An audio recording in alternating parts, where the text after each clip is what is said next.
Please welcome to the stage Fabienne Marco, Director of Quantum Social Lab at the Technical University of Munich.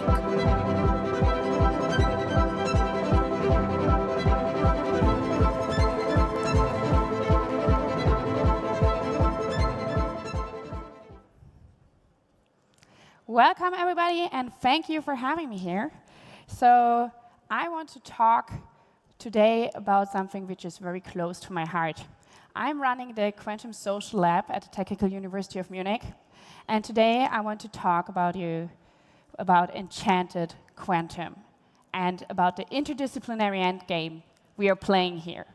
So if I come somewhere, there are two main questions people ask me. First is, when will quantum finally arrive? Everybody who works in that industry or in academia and quantum knows that question. It's the first question ever. Every time we answer, it's already there.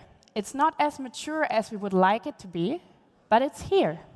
And the second question I normally get is, do we really need to talk about it now? Isn't it too early, specifically for social implications, for the question what this will do to our society? And let me tell you, we need to talk about it now. And this is why I want to take you now on a little journey through what we do with our lab and why we do it. And I hope at the end of this talk, you will all say, yes, we need to talk more about every single aspect of this technology. So, do you want to play that game with me? Because we want to. Quantum technologies are not as mature as we would like it to be. But the question we need to ask is, what are the problems we can solve? What are the pressure points? What are the questions we need to ask? And I think this is something which we sometimes lose when we talk about that technology. This is something we have to work on, and we have to work on now. One question is, how can we make that technology happen? And I leave that question to the people who are doing hardware, who are optimizing qubits, and this is very important. The second question is, we need to build the software for this. For quantum computing, we need to build the sensors, and we need to find our use case, our applications. That's true, but it's incredibly hard to find the use cases we want to start with. Why do we need quantum? Because we want to solve problems. We want to solve the wicked problems, the hard problems we cannot solve right now with supercomputers. And this is the game we want to play. We want to solve that. We want to win. We want to win against the climate crisis. We want to win for computing power. So, quantum technologies are fascinating. And why are quantum technologies so fascinating? Because what we can see with these technologies is that opposites collide. It doesn't matter if we look at a qubit, if we look at the superposition state, we have opposites coming together and embracing a new power, a new computational power and new power in thinking. So what we see here is basically that different technologies come together to build a new vision. Look at a quantum computer. A quantum computer is something which is very close to physics, but it's still a computing device. Then we have algorithms, so we also have math. So different scientific worlds collide in one product all the time here with quantum. And if I ask you if you would be someone who is just in one discipline, who is just within math or physics, most of the people in this room will say, well, I'm working with computing, but I'm also working with this and this and this. So we are all multidisciplinary. What we need to do is to think more collectively. We have to stop thinking in our silos, in our scientific silos. Quantum technologies is something which engages us to think together. To solve the problems, we need different disciplines working hand in hand.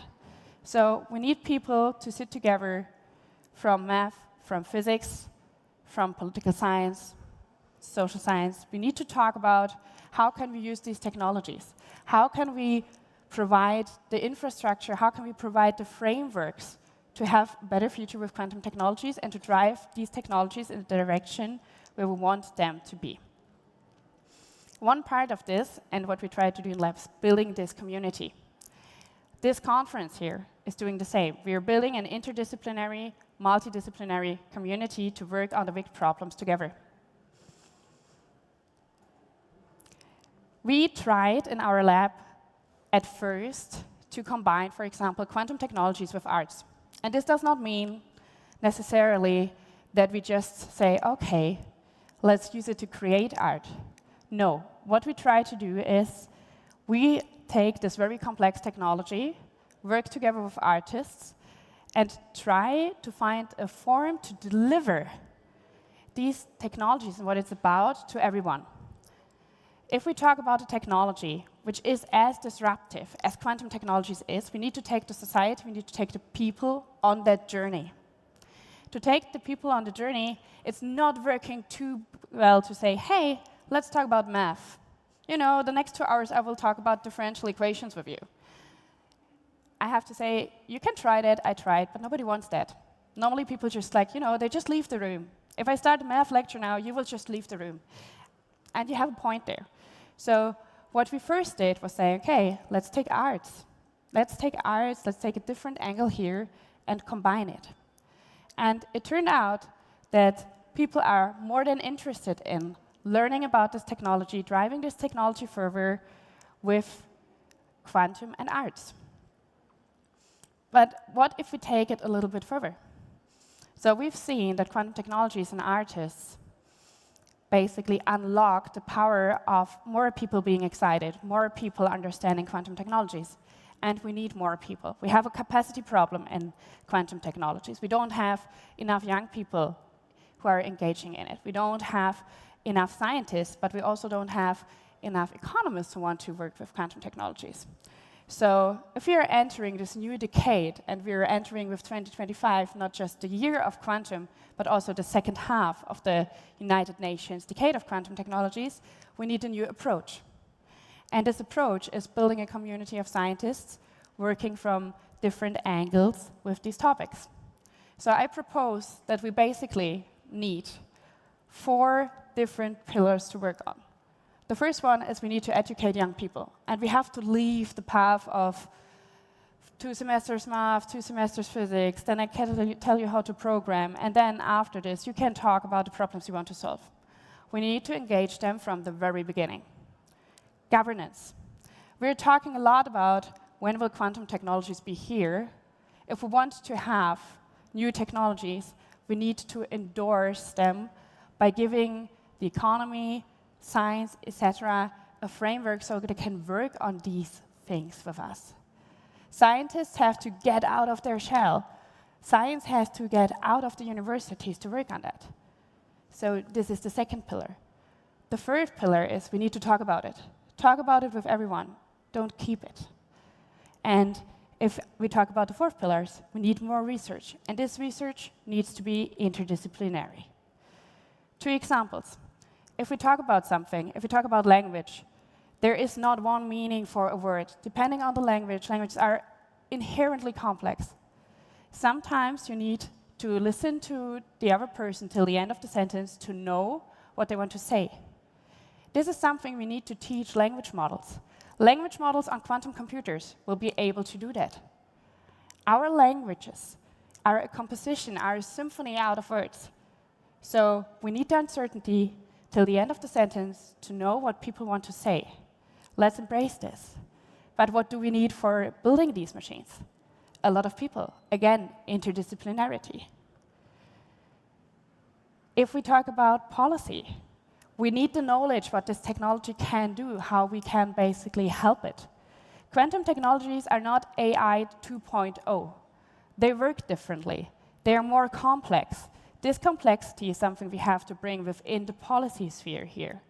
If we don't do that, we will never have the full potential and the reward we can have with these technologies.